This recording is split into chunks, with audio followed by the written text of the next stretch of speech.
Hello everybody! Welcome to a different kind of video than what I usually do. I decided for today we're going to do a little bit of an unscripted thing because I just beat Final Fantasy VII Rebirth recently. And recently being a few weeks ago. It took me a little bit of time to find a good moment to sit down and record something for this. But rather than doing what I usually do and do like a scripted edited video, just due to the fact that I don't have as much free time right now, and the fact that I really wanted to say something and put something out about this game, I decided, hey, let's just do like an unscripted kind of going through my thoughts on this game, because, I'll cover it to the chase.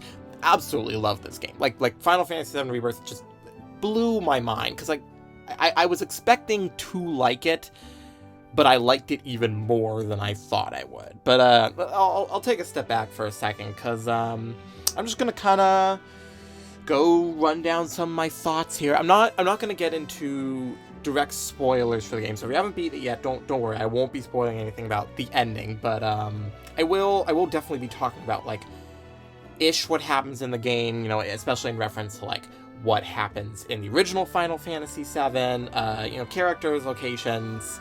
I might kind of like make references to like some slightly spoilery stuff that happens, but I'm gonna try to make it that if you haven't played the game, then you're like totally good to listen to what I have to say here, and avoid.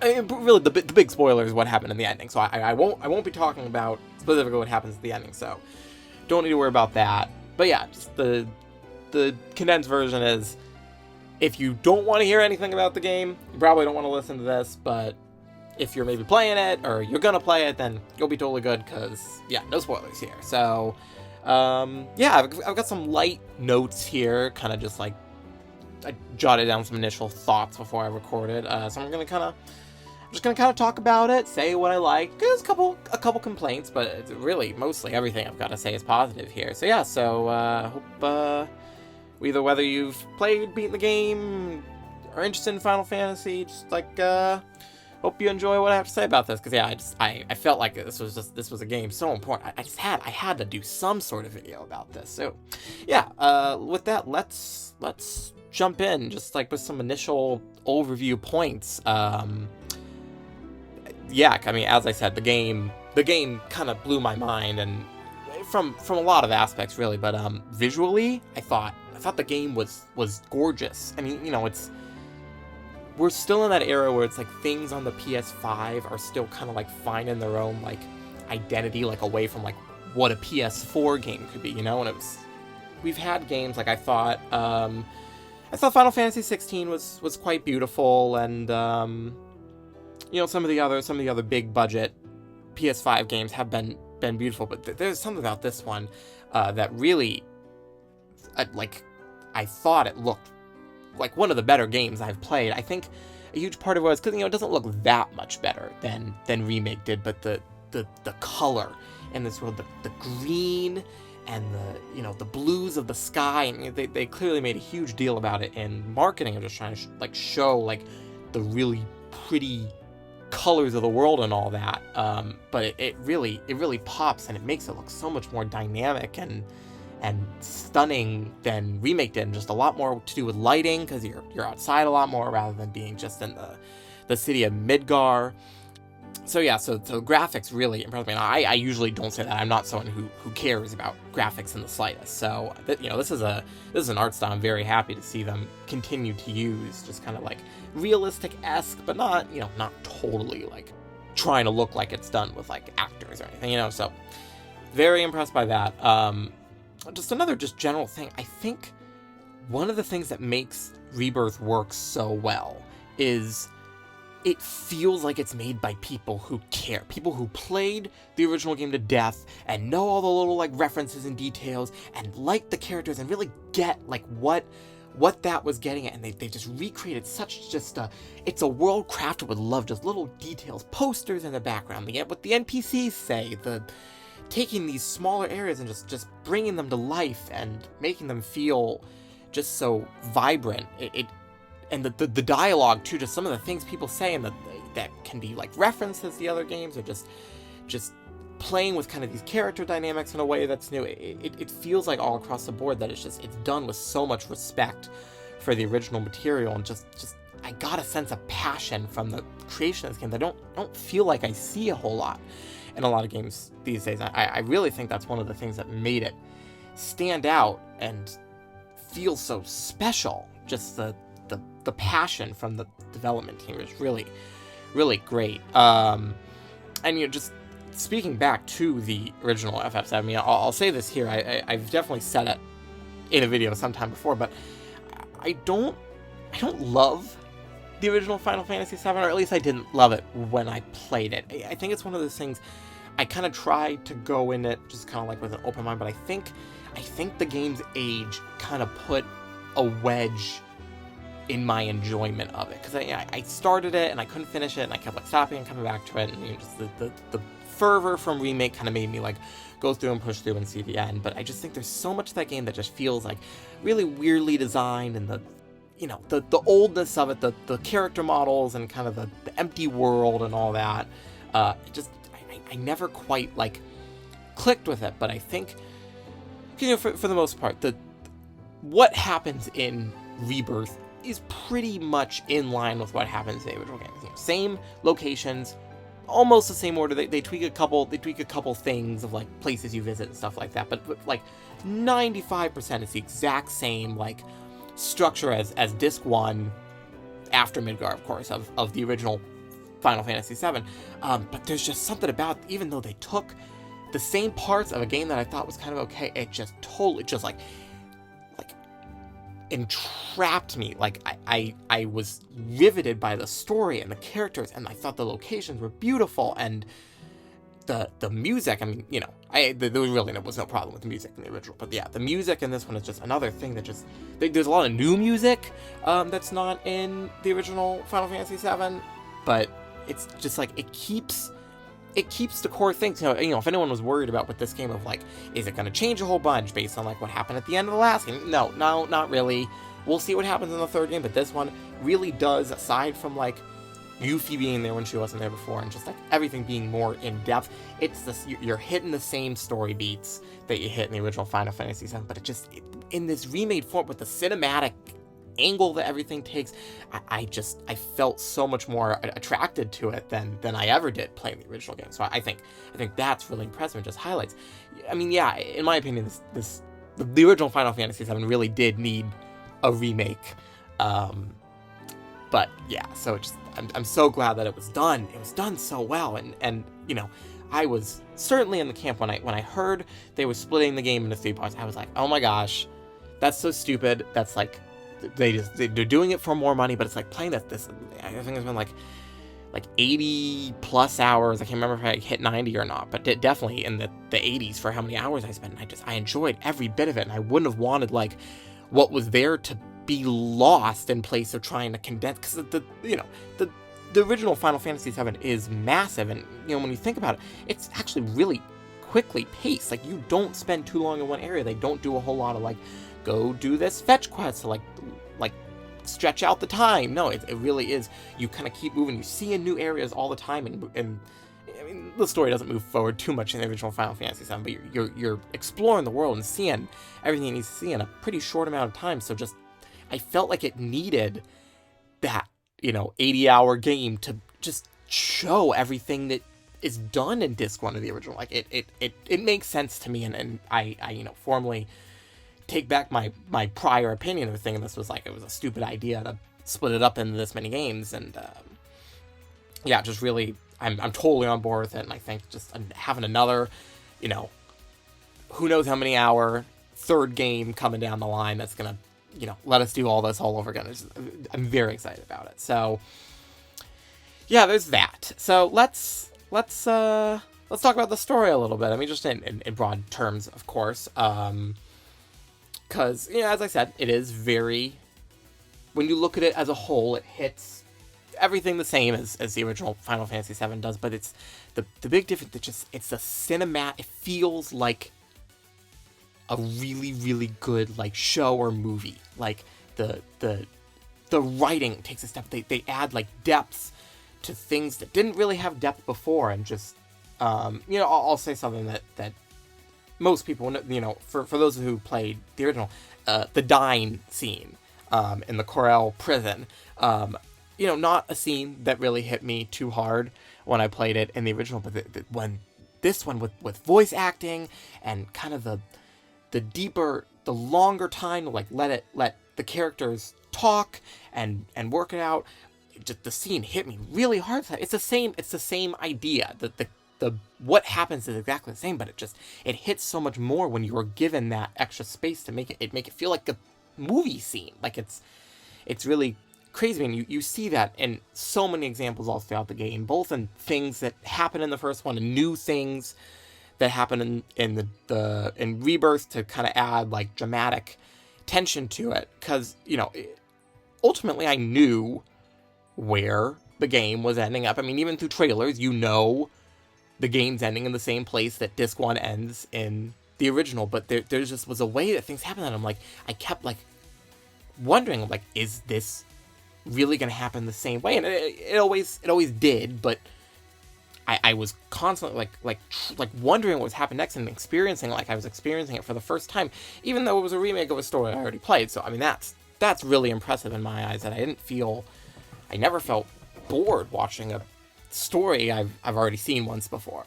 And you know, so each area of the game, you know, that also the areas in the original Final Fantasy VII is like drawn out to be a full like 3-hour chapter, I'd say, you know, give and take, depending on, you know, how long it takes someone to do it. But I think like 90% of the time it works really well. There's a couple of areas I did think got dragged out a little too much and maybe like overstayed their welcome. I didn't need that much time, but for the most part, each area feels like it's like the time you're spent there, you know, almost tripling, quadrupling the time that you spend there in the original game. It just feels so worth it, because what you're doing is interesting, and the world building and the character building and you know, it all feels totally worth it in the end. And the other thing I noticed is about, like, from a writing sense, the game's like really funny. It got a little less funny as you kind of got toward the climax, but especially in the opening hours of the game, just like the quips that characters were saying, they didn't feel forced. Everything felt totally in character, but just like I laughed a lot of times. You know, sometimes with characters just saying jokes, but also just like the weird, wacky stuff. Because I mean, you know, if you know Final Fantasy VII, it's full of weird, wacky like creatures and happenings and minigames and all that. So it's just like and the side quest too. I'll talk about that. I'll talk about the side quest a little more later. But just really funny. I didn't expect that this would be a game that would like make me laugh. I guess the original remake was funny as well, but not as funny as this game, in my opinion. But yeah, so let's move on from story on to talking about the characters a little bit, and hitting on some stuff I kind of touched on already. But the characters each character gets more like of their own moments to shine and like do their own thing. And you know, I'll give one example. I think Tifa has most benefited from this remake treatment overall. I think, you know, for those of you who know what happens at the end of the game, I think you will know exactly what I mean when I say this, but just she's become a bit more of a tragic character, and she conveys emotion really well, not through saying a whole lot. I mean, even just like sometimes what they do on her face, but her story has a really strong emotional backbone now, that I never really felt like it did before. You know, she was always Cloud's childhood friend from Nibelheim, and there was always the intrigue with what was happening with that,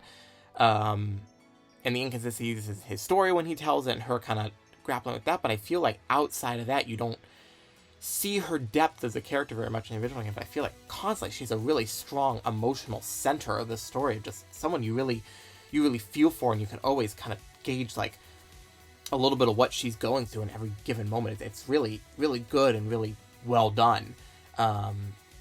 But yeah, I mean, you know, even just like characters like Red 13 just gets a lot more time to kind of like get like what's his deal. It made me realize I never really quite got who he was in the original, and I think for the most part they kept it the same in essence, but I think just the more time to kind of explore it like helped me kind of get it a little more. But it's like kind of developing that character in a way I didn't even think they would. So I mean, that's really interesting, and that goes for all the characters. I think every character gets those moments that really deepens them and makes you, as the audience, kind of understand who they are more. Yeah, just really great work across the board with the characters. Talking about Cloud specifically, because, you know, I do think they turn Cloud from a good protagonist to a really great protagonist in Rebirth specifically. But there's, you know, there are the moments toward the end of the game where he starts to go a little crazy. I mean, you know, that's what happens in the original, and I never totally bought it in the original. It just seemed, you know, there's a lot of things in the original that seem very cheesy, and I think Cloud's kind of like going crazy was one of them. But the way they do it in Rebirth is chilling. Chilling is the word I would say. I'm just the combination of the writing and when it happens, and the music and the voice acting. It just is it makes Cloud so much more of an interesting character, and there's a lot of things to do with the ending that really has people kind of like psychoanalyzing Cloud a little bit, which is great. I mean, to have that kind of relation with the main character and have you really think about who they are. They're not just the person you're controlling. They are their, you know, Cloud is his own character, and there's a lot of depth added to him in this game, I feel. And also, you know, he does a great job of being like straight-laced, but also really just like plays along with all the weird, wacky stuff that kind of comes along his way. And as a huge, you know, part of the game being really funny, like I mentioned. So yeah, really impressed with what they did with Cloud in this game. Just yeah, great. So yeah, so that's, without really spoiling anything, I think that's all I can kind of say about the story and characters. I mean, yeah, just finishing that section up, just great. Just was blown away by what they did with the story and characters. I think it's one of the strongest things. The writing in this game is masterful. And, you know, I've gone on to play other games after the fact, and it makes me kind of like crave that. Just everything felt really well done. Yeah, I'm sure I have, but just as far as I can think of right now, I don't know if I play a game that has written its individual moments better than Rebirth has. It really was great. But yeah, so let's turn away from that and let's start talking about the gameplay, because the gameplay is another aspect where it's the thing that most surprised me. I think I kind of knew the story was gonna deliver based on Remake, but the gameplay in Remake was good. The battle combat was really good, but I think the things between it were could be very dull at times, and I think they totally rectified everything in Rebirth. And Rebirth just plays like a dream. It was addicting. I was addicted, not just to the story, but to the gameplay. I would have times where I would crave to just do the side content or walk around or do any of that. So yeah, let's break down specifically what it is about the gameplay that I think works so well. I mean, a huge part of the gameplay is your traditional just like exploration. You know, it really is. They're kind of highlighting this new Rebirth. It's like more of an open world, and I think it's like the term open zone is getting floated around a lot, like, you know, kind of what you see in like Pokemon Legends Arceus and stuff like that, where it's like it's open world, but you're kind of taking it like one zone at a time. You can't really go wherever you want at any time. But so that's kind of the style that they use here, and it's in every game I've seen that kind of style used. I've really enjoyed it. It ties the line between linear and open world really well, that you're on a straight path, but in every instance you have kind of this area where you can go off and explore stuff and find things on your own that's not purely a part of the story. I think the open world or the open zones in Rebirth are great. I mean, and as I said, beautiful. I think that first area, the grasslands, it's still probably the best looking area in the game. But it feels detailed. I mean, you're not going to be running into a lot of like people out and about, and you will see people in side quests and stuff like that, but there's a lot of like monsters and you know, typical open world objective kind of stuff, but it's just the way that like that nature is there, or the objectives, everything just feels really just like dense and worth exploring. It never felt like I was just walking across just like a flat plane of land. And, you know, I think about like another open world game I love, like, you know, Breath of the Wild, Tears of the Kingdom, that formula. I still feel like there's a lot of places in that world that are just flat, kind of emptiness. Maybe there's some enemies, you know, you don't always feel like fighting enemies, but I feel like that's kind of an unavoidable part of open worlds with this. The way Rebirth did things, I felt like I was either doing some sort of objective that was one of the things on the map, or just like the way the landscape was designed made it feel like it was something interesting, whether it was, you know, a natural feature I had to get around, or a you know, transportation kind of thing that I needed to make use of. But I constantly felt like the world was really interesting and never was dull to explore. But I mean, you know, a huge part of that is thanks to the world intel. That's like the main world map stuff. You know, a lot of people call them like Ubisoft markers or Ubisoft objectives, but in essence, it's the same. But something about the way it's done here makes it a lot better. I mean, I think a huge part of that is your rewards for doing this stuff, I think, are very valuable in the sense that they feed back into each other. You do one thing that's going to unlock a new battle that has a tough enemy that's going to give you like a thing to craft, and the thing you craft is something for a side quest. Like, I felt like everything I was doing, like, it wasn't just to check a thing off a map.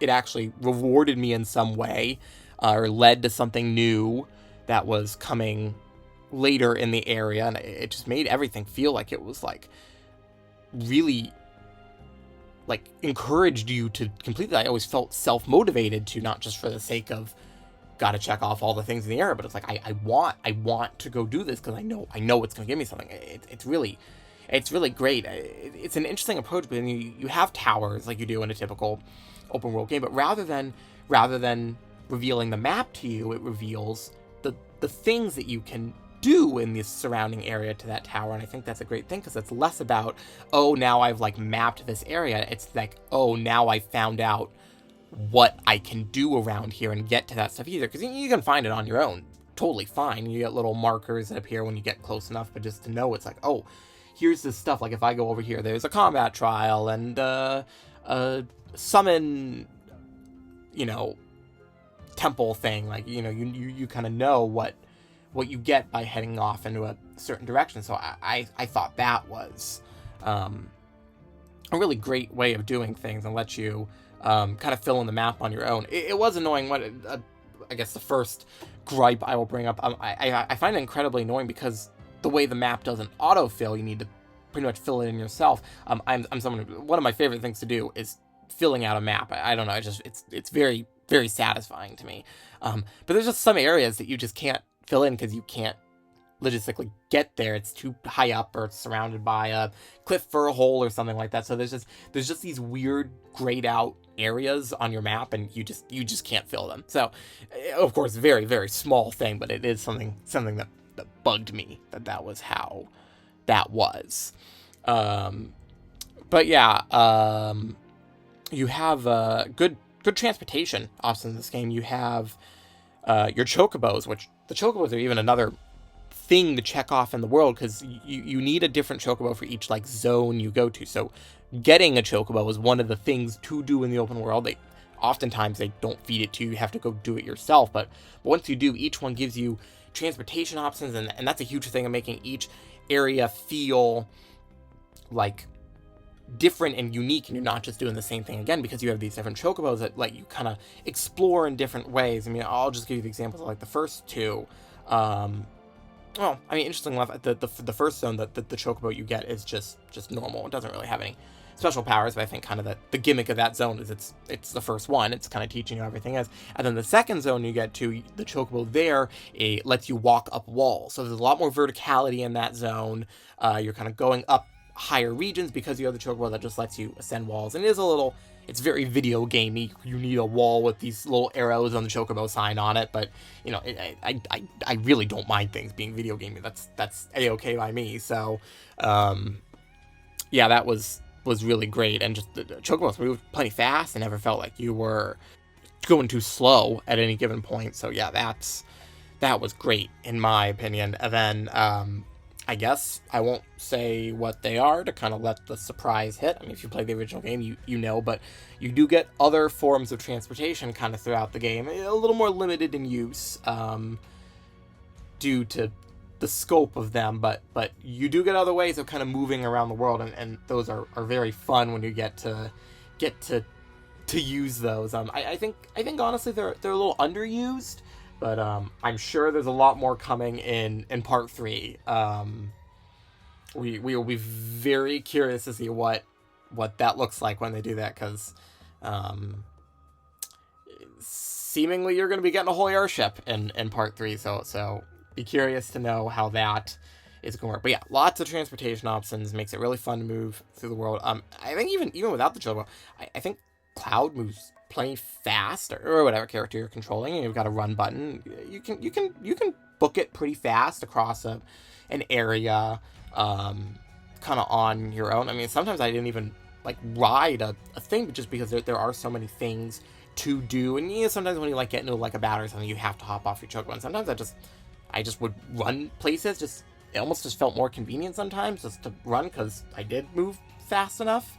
But yeah, I mean, it's one of the things, like I played Final Fantasy 16 right before I played Rebirth, and I really did like Final Fantasy 16. I'll get a chance to talk about that game more later, but I do think you moved very slow in that game, and it's one of the things that made some of the exploring a little agonizing, as I felt like when you weren't on Chocobo in that game, you moved very, very slow. So that was something I was very glad, not an issue in Rebirth. You move plenty fast on your own. I think that might be it when it comes to just talking about like what you do in the world. I might think of something else and come back to it later. But yeah, let's. I want to talk about like the other gameplay parts. Kind of like maybe like the more story-driven, one-time visit parts, dungeons one could call them.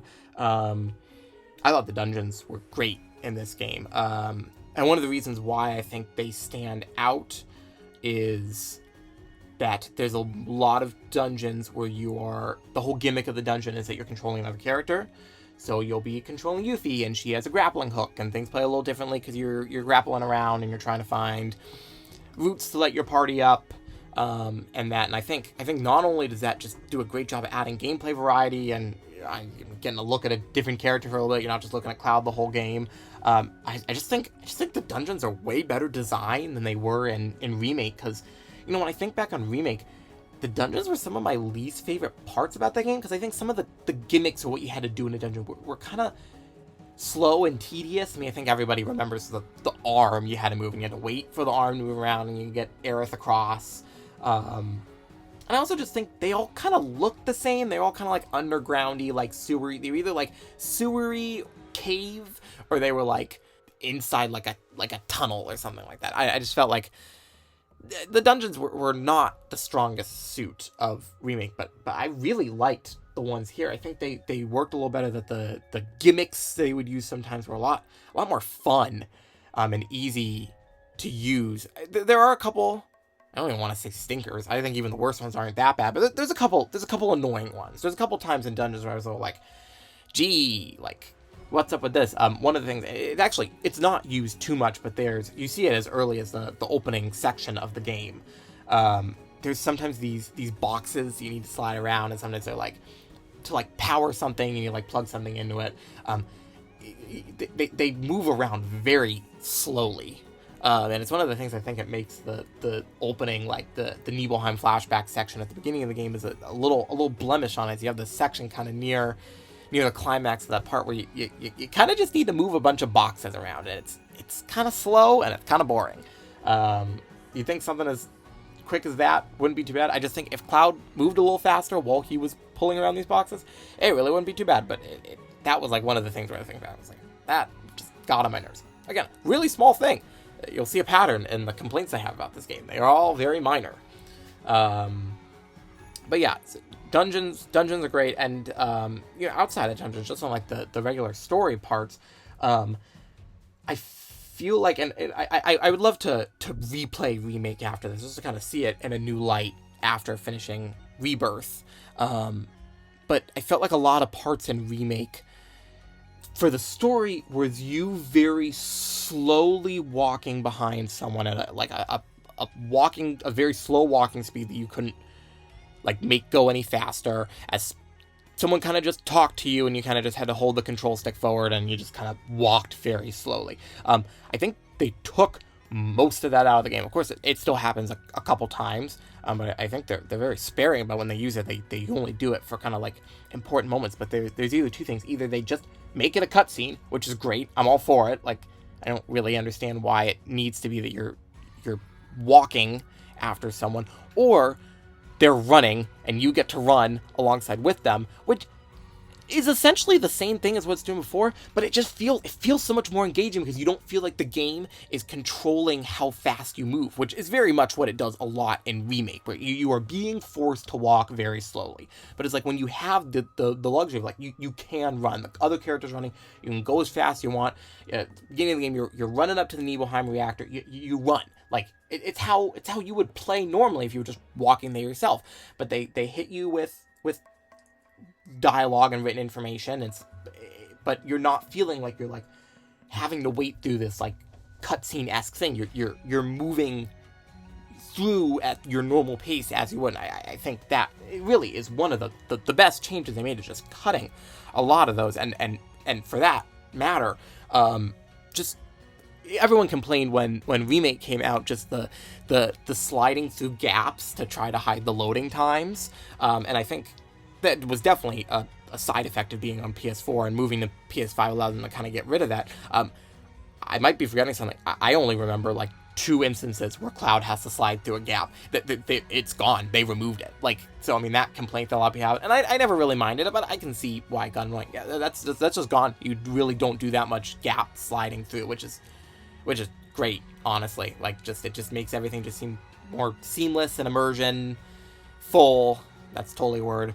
But yeah, so great stuff there, just in all the outside of combat things you do. But yeah, so that means let's talk about combat now, because the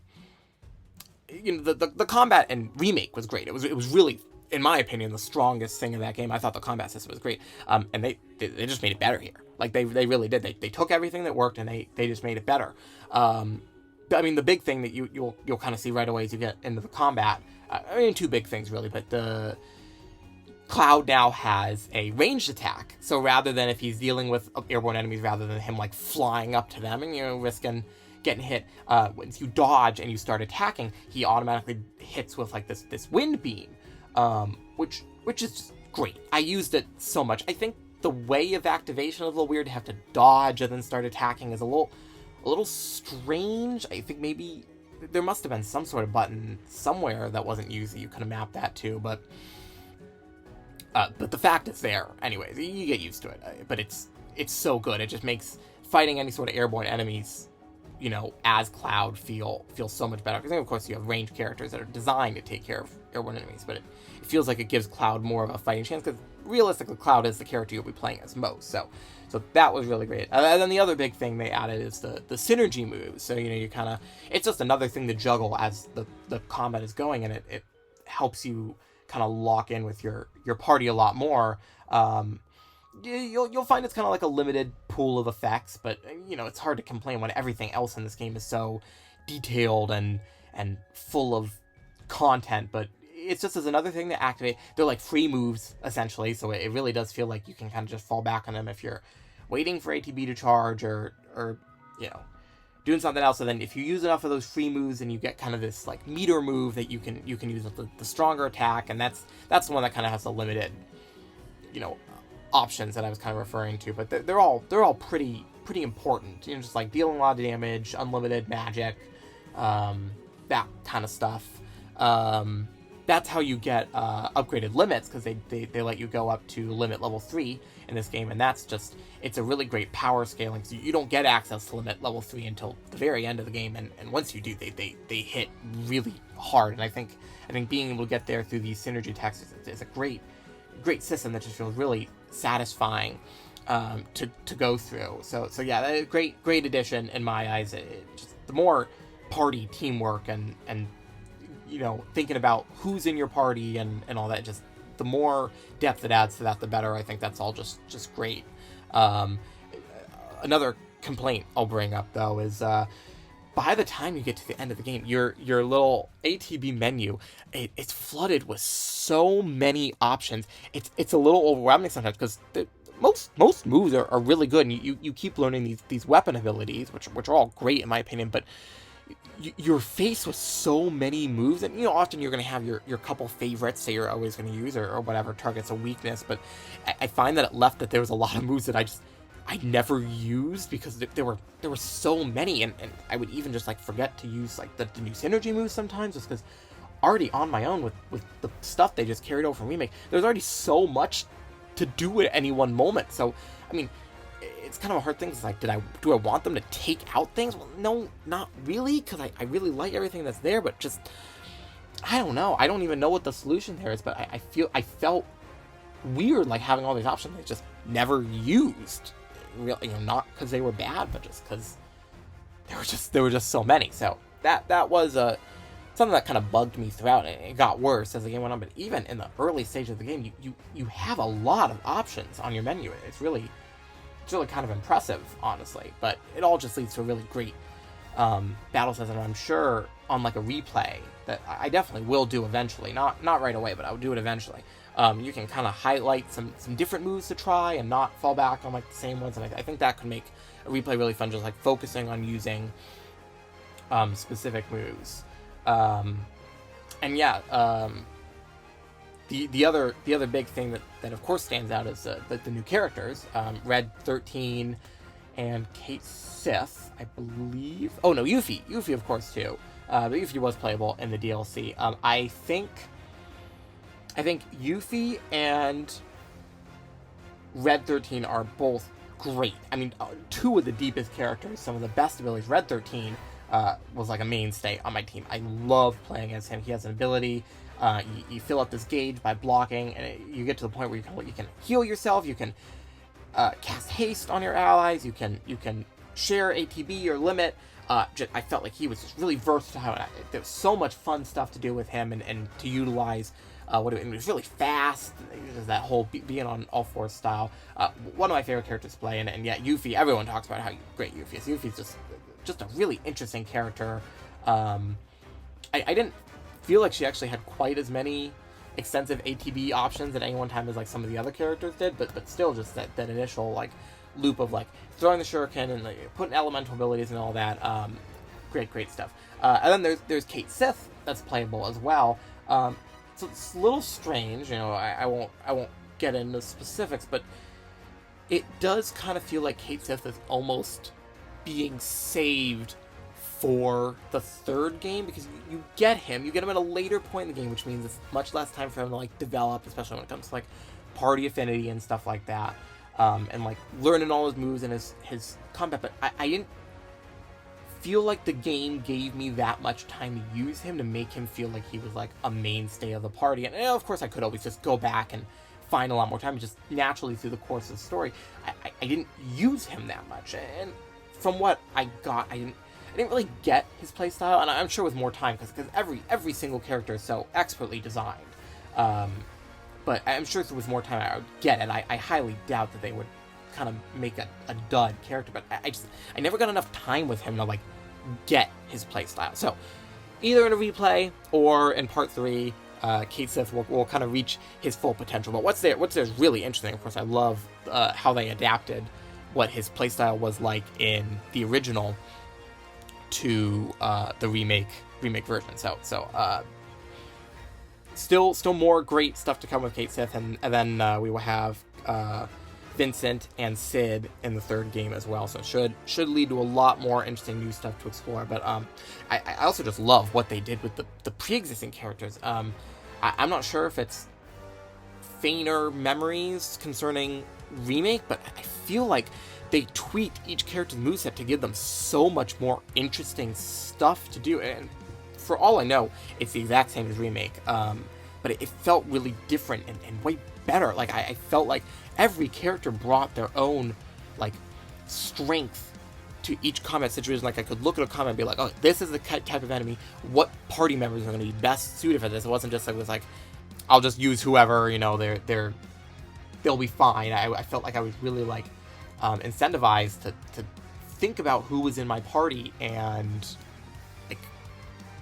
customized toward the situation, and just every character was just so fun to play, and they kept getting new abilities, so they never felt boring. Just great stuff. It took what was a great combat system in Remake, and it just made it even better. Just can't say enough just positive stuff. The uniqueness of each party member is a strong suit. I really want other action RPGs, or even just regular RPGs, to follow that, just making each character feel like they are strong and dominant and bring something great to the table. Just floored by the way they handled it. Great combat system. So yeah, I'll get away from talking about combat a little bit and talk. I think one of the last like gameplay things in this game, and that's the minigames. I'm sure you probably know, either from the original FF7 or hearing people talking about this game, there's a lot of minigames here. I mean, there's a whole area that's pretty much devoted to minigames, and I will say it, I think everybody knows I'm talking about the Golden Saucer. The Golden Saucer blew my mind, and not just for the minigames. The minigames were great, but just talking about the area itself, like I don't know if a video game area has like had my jaw on the floor like that. It's just like I want to be in this space. It really blew my. I could make a whole hour-long video talking about how much I love the Golden Saucer. I mean, hell, I might even freaking do that. But I don't remember a video game area just blowing my mind at that extent. I was so giddy exploring that. It was amazing. But yes, that's the area that there's a lot of minigames, but there's minigames all throughout the game, and I think it would have been very easy for them to be annoying. I mean, I do like minigames as a whole, but there's been a lot of games I've played where they don't make the game better. They make it worse because the minigames suck. But the crazy thing about this game, all the minigames are awesome. Like, I mean, of course, maybe there's like a couple, but I can't even think of like which ones they would be that weren't that great. Like, of course, you know, some not as great as others, but there was a lot of minigames that felt like they could have been their own games. The Chocobo Racing, I never played the crappy one they put out, the Chocobo GP or whatever. I guarantee you the Chocobo Racing in this game is better than the entirety of that game. It feels fun. You have different Chocobo with different powers, and the racetracks are fun and vibrant, and the colors and the drifting mechanics, it feels really deep and intricate, and it doesn't feel like it's something that was just designed in 10 minutes to put a racing game in there. It feels like it's whole big thing, and it's fun. I mean, it's the word of the game. The whole game is fun. The combat's fun. Okay, well, maybe some of the deep story moments aren't fun, but as far as the gameplay, it's fun no matter what phase of the game you're in. Of course, the massive standout is the card game they added. I didn't think I would love the card game. I love the card game. It's so good. I didn't want the card game to stop. If there was a more mode where you could keep playing the card game, I could play the card game against people online, I would do it. I loved the card game. It felt satisfying. I got better at it. I kind of sucked at the beginning. I didn't really get what each card did, or what you need to do. I kind of stumbled my way through the easy opponents, and then I hit a point where I found a really good deck, and I got really into it, and I just I went and I did all the things, and I was and it ended, and I was but I want more. I want to play more Queen's Blood, and I could have rematched the CPUs, but it's not the same. I want to keep getting cards and keep getting better. It's really good. I would play an entire Queen's Blood game. Just honest. I mean, it's not the greatest card game ever, but it's fun. It's a really fun card game. It was really replayable. I never got sick of playing it. It was really, the rounds are really quick. There's lots of different strategies you can improve. I mean, again, I keep talking about an eventual replay of the game, but if I do a replay, I'm going to try just a totally different strategy with my Queen's Blood deck, incorporate some cards I never got to use. The Queen's Blood card, it's brilliant. I mean, really one of the strongest aspects of this game secretly. It's really, really good. And it's all optional. There's one story segment on a cruise ship where you have to do some Queen's Blood stuff, but other than that, it's completely optional. So if you don't like the card game, you really don't have to deal with it. It's great. And that goes for a lot of the minigames. Most of them, you don't have to touch, but I always felt compelled to, because I wanted to see what the next minigame was, because they kept being really good. It's just what's so great. they didn't feel like they wasted my time. I wanted to play the mini games. It's great. It's just another stellar aspect to this game. There's a rhythm game. It's good. It's another one. It ended too quick. I wanted more. I wanted more of the rhythm game levels. This little piano thing. It was a fun little rhythm game. It was challenging at times. Like sometimes when there's like little rhythm game levels. I have played a lot of rhythm games. I think I'm like decently good at them. Sometimes rhythm game mini games can be like really easy. And I never felt like the ones in this game were easy. I felt properly challenged, and they give you like a really hard level at the end that you really don't have to do anything for any sort of like completion at all on that really hard level. But it was really fun. Like, there's like 8 songs. I wanted more. I wanted a whole song for the whole soundtrack. That's another one. If they made a whole game of that mini game with the whole FF7 soundtrack, I would buy it. Like, just great stuff. The mini games is just another one I could keep going on about. Just the one minigame I did think of one I didn't love as much. They have the Moogle chasing minigame. It's actually one of the world intel quests, so you find it kind of around the map and in every area. I didn't love that one. It was okay. It just felt more annoying than necessary. It's a pity that that's the one that kind of shows up like in every zone. It's fine. I did kind of dread doing that one a little bit, but you got good rewards for doing it. Gave you like SP for your skill tree. So that's good that they put meaningful stuff behind doing it. But yeah, that's like the one I didn't think was great. But aside from that, I was thinking as I was playing it, I wish there was a mode that was just like a Mario Party mode. Like give multiplayer to some of these minigames. Like they're too good to just be confined to just like a little section of this single player RPG. Like I want to like play these minigames a bunch. I want to play them with friends, like compete with people, like even like maybe if even it's not just like traditional multiplayer, give us like a high score chasing mode with like online leaderboards or something. Like again, I think these minigames are really good, and I want an excuse to play more of them. So I highly doubt they're gonna do anything with this. I don't know if any of these minigames are gonna get brought back in the third Final Fantasy VII game, but I really hope that these are not just one and done things, because I really had a blast with a lot of them. So I'll move on from minigames now, and I'll talk about side quests, which was another area that just I really didn't think would be great. Another comparison to Final Fantasy 16. I thought the side quests in Final Fantasy 16 were quite dull. So coming off of that to this one, my expectations were pretty low for side quests, but I thought the side quests were lovely. Just they were quick. They never felt like they were too long. I thought, they were funny. There was a lot of funny side quests or amusing endings. Really not a whole lot of like fetch quests. Some of them were fetch quests. Go get this thing. Character moments. There's most of the side quests have a character tied to them, and that will build affinity with the character. And that made it feel meaningful, but also gave you more time to kind of get to know a character. It puts them in a situation they wouldn't typically be in, and you get to see like what they do. You don't feel like you're just doing a side quest by yourself. You got one of your party members with you. And I thought that was great. I mean, really, the key thing here was the brief length. If you make a side quest too long, it's really easy to lose interest. So the fact that they kept these really short made it feel really welcoming to like do a whole bunch of them, get them done. And just also the fact that due to the nature of this being more of an open world game, unlike in Remake where if you wanted to do the side quests in a chapter, you had to do them in that chapter, because then they would close for the rest of the game. After that, because you'd move on from that area and you wouldn't come back. Now you get to do the side quests at your own pace. So if you're like, dang, the story's really, really good right now, I don't really feel like doing side quests, I'm going to keep going on with the story and move to the next area, but when I get to like a good stopping point, I'm going to come back and then do all these side quests. It makes it feel like you're not like, well, if I want to do the side quests, I got to do them now.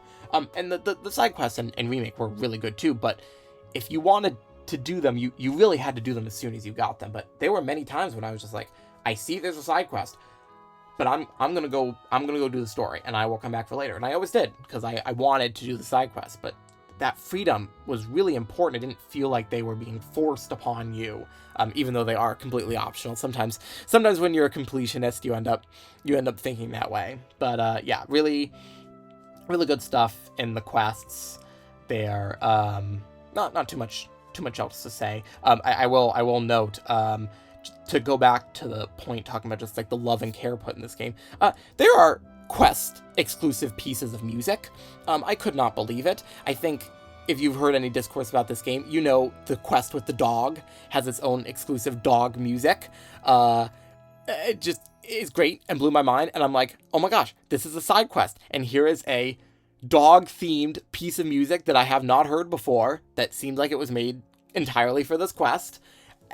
It's like, that just goes to show, it's like, it makes it feel like you're being rewarded for doing this because the care was put into it, that it feels like it's like an integral part of the game and not just some throwaway, like, go get this thing just so you can get some EXP. Like, again, really great stuff there, and it continues to show the care and love put into the game. One more thing to talk about on gameplay, and I think I'm actually going to wrap this up. I can't believe it's almost been an hour already, but I've hit on most of the little bullet points I want to hit here. But yeah, just talking about just like the progression in items and materia and stuff like that, because I think there's a lot of really interesting systems they have in this game. But yeah, I mean, the materia, can tell it's a little different. They removed some of the materia in Remake, and they added a lot of new ones. I don't know if I like took a different approach with it than I did for Remake, but I felt like the materia that you have allows you to kind of go a lot deeper and take a lot more advantage of like the materia linking, which of course is very, very accurate to the original FF7. But I felt very encouraged to like change around my materia and see new stuff and, level them up. And again, most of it is just really good stuff that carries over for me. But, it is also just really, really good in this game as well. Another complaint I have, I am quite bummed you don't have like preset materia loadouts that you can assign to, because but one of the things the game does is they will give you preset party selections at a certain time, which I love, but oftentimes you'll have, I've got they're making me have Yuffie in my party, but I didn't have Yuffie in my party before. I'm gonna kind of take some of my best materia off of who was in my party and kind of put it on Yuffie. Which is, it's really, it's pretty easy to do so, way easier than it would ever be in the original FF7, but there is something that's like, okay, it's like when I go back to like how the party was before, when like this scripted section is over, I would love to just be able to like hit my like preset build and just get everything back the way it was, rather than having to individually go back and select and move over. Because you've got some of like your really good materia that you kind of always want on who's in your party at a certain time, so you will be doing a lot of kind of switching around the menu, and come the end of the game you have so much materia, you kind of can't give everyone their own set, but especially early game you're going to move around materia a lot, so having a way to preset that would be great, but it's convenient enough. It's not that bad. Equipment, I think is fine. They added some interesting like effects to new like accessories and stuff like that, which I always thought accessories were a little bit of a throwaway thing compared to equipment, because equipment gives you materia slots and accessories don't. But I think it's fine. Not ever something I really thought about too much. Just kind of always just equipped what was strongest, which I suppose is fine. I guess I should mention it before I forget. There's a crafting system in this game, which I really loved. It wasn't just another thing to do in the open world. It was just going and picking up these little glowing spots with materials around to give you new items to craft, and I thought that was great. It just is another way to make what you're doing in the open world feel important. But you can craft potions, equipment. I can't remember what there's a whole like menu with a bunch of sections, accessories, armor.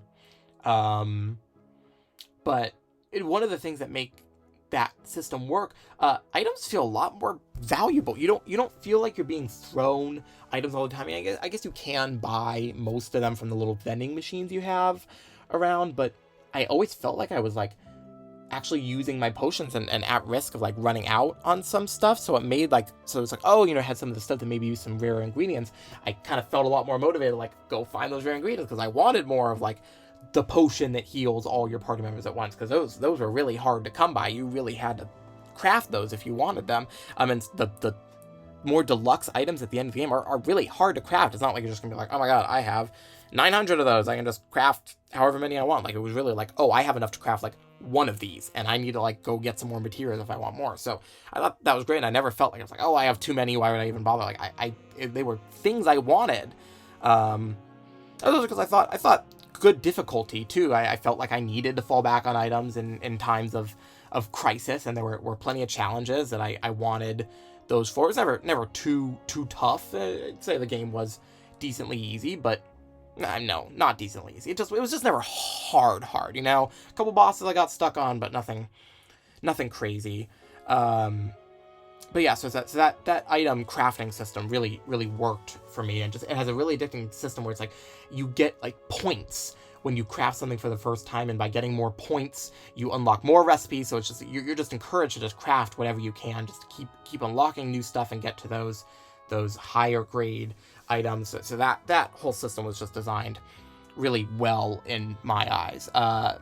Let's talk about weapons real quick. Weapons were made not quite so interesting in this game, because the weapon system in Remake was great. They kind of made them not so interesting. The really big defining characteristic is the weapon abilities that you get, which was in Remake, I'm pretty sure. But because it's kind of what makes each weapon special now, it's kind of the only thing that makes each weapon special, along with whatever material slots it has.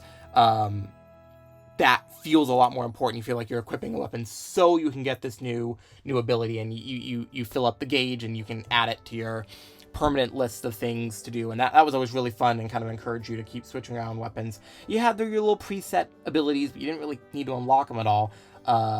So yeah, so the way the weapons were great. It felt like a great reward to find out about in the world, and to learn the abilities was super fun. But the tree that used to be in Remake now is moved over to just like a general, just like skill tree for each party member, which is done really well. The stuff you get from the skill trees are really interesting.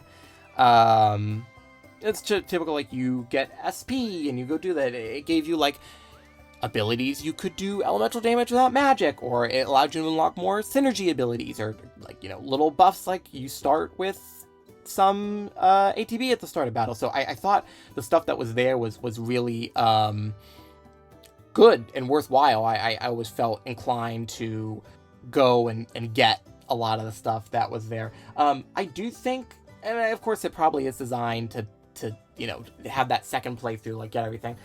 I felt like even I did pretty much everything I could do in one playthrough, all the optional stuff and all that. But I felt like I never had enough SP. Like, I felt like I was doing a lot of stuff, and I would go to my chart, and I could get like one new skill, and I could just see there's 30 more I could still get, and I really want them. I want to get those skills, but I didn't feel like it gave me enough to really like get what I wanted. So I kind of wish that was something you could all kind of do in one playthrough, because the portion of people that are going to do two playthroughs is really small, I think. So I think kind of letting a player kind of get to the end of that skill tree in a single playthrough would have been better. But I can see why they would have done it. But yeah, the skill trees are great. I love a good skill tree when it's done with good skills, and this is a good skill tree. So great stuff there. And kind of sort of progression, kind of not.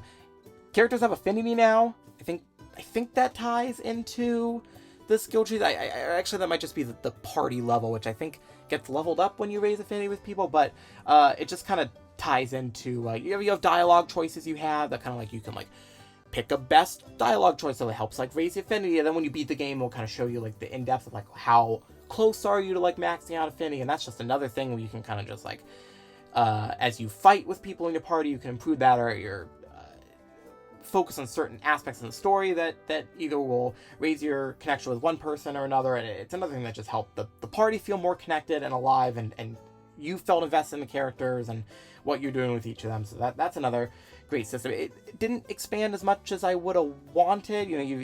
It's very easy to draw the parallels to Xenoblade and their affinity system.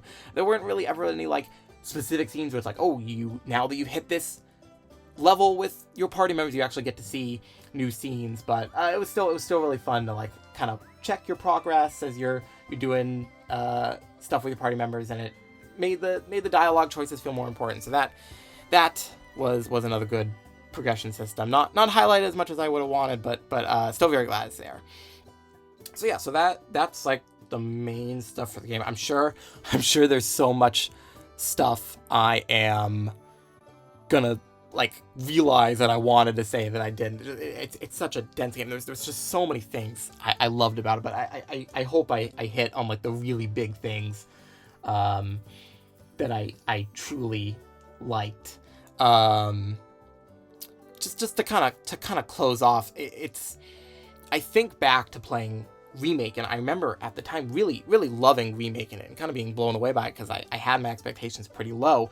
But like I think back to like what happens in that game and what you do in that game and what's been improved, and I think if I go back to Remake, I'm gonna have a really hard time just because they really made this game so much better, which is great. I mean, just taking a game I loved and just making it that much better that it makes that other game kind of seem in my head to be inferior. It's really impressive. I mean, to see a sequel do that, I know it's become a little bit of a divisive opinion, but I think that's a little bit of like what Nintendo did with, from Breath of the Wild to Tears of the Kingdom, but just like improving a bunch of little stuff that's just like, wow, that makes like going back to Breath of the Wild seem really silly. And I think that's totally how this is going to feel with Rebirth versus Remake. And it makes me think a third game, can they do it again? Can they make Rebirth look stupid? I really have a hard time believing that because I feel like Rebirth is so close to being a perfect game. It really is. And I'll need some time to kind of sit on it and see like, where does it rank on like hierarchy of all-time favorite games? I mean, it's got to be like top 5 for me. Like no question. Like I really did love the game that much on so many different levels.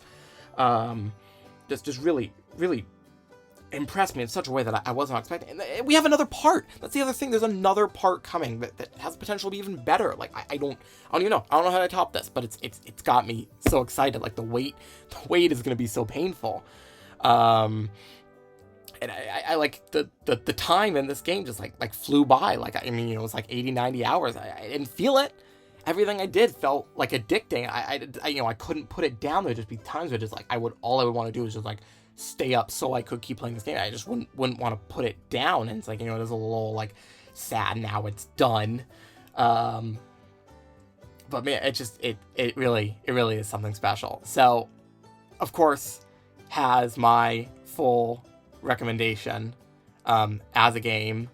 I mean, just another thing that comes to mind when I think about just how impressive this game is, as of now, there ain't any DLC for this game. I mean, there might be like, they did the Yuffie DLC for the first game, but this is a complete, well, I really shouldn't say complete considering it's part 2 of a 3-part series, but as a second part, as a product that you are buying, you're not being asked to like pay any more to get alternate costumes or music packs or anything like you just everything that they wanted to put in you get in that initial package. It just is really nice because I feel like it's becoming less and less now, and I really appreciate, even though I would have loved DLC for a game like Tears of the Kingdom, but Tears of the Kingdom was another one that was just like there was no additional paid content for that. And I really, it's becoming rarer, and I appreciate it the more it happens. Like when it happens, it feels special. It feels special that it's like, here you are paying $70 for a game, and you're getting a $70 game, and you're not being asked to pay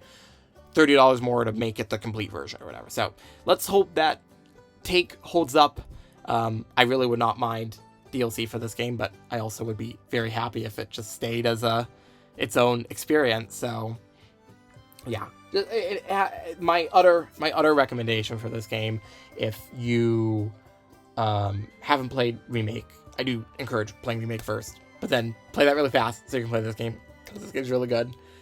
But yeah, I mean, I'll turn it back to you, I guess. So if anyone watching this has finished the game, as I say in most of my videos, go ahead and put thoughts down in the comments. I love when people watch my videos and then talk about their own experiences in the comments. I just love to read about stuff and interact with other people who are playing and loving these same games that I'm playing. So please, if you've made it this far in this very, very long video, first of all, thank you. And second of all, would really mean a lot if you would put something about your experience with this game in the comments. It doesn't even, even if you don't love it like I do, it's, all for sake of discussion. So that would be awesome. And then, yeah, just, I hope this was enjoyable to listen to me kind of ramble about this, but I had so much I wanted to say about this, and I wanted to get it out, and I can't even imagine trying to get this down on, like, a concise script. I do feel like this was just the best way to just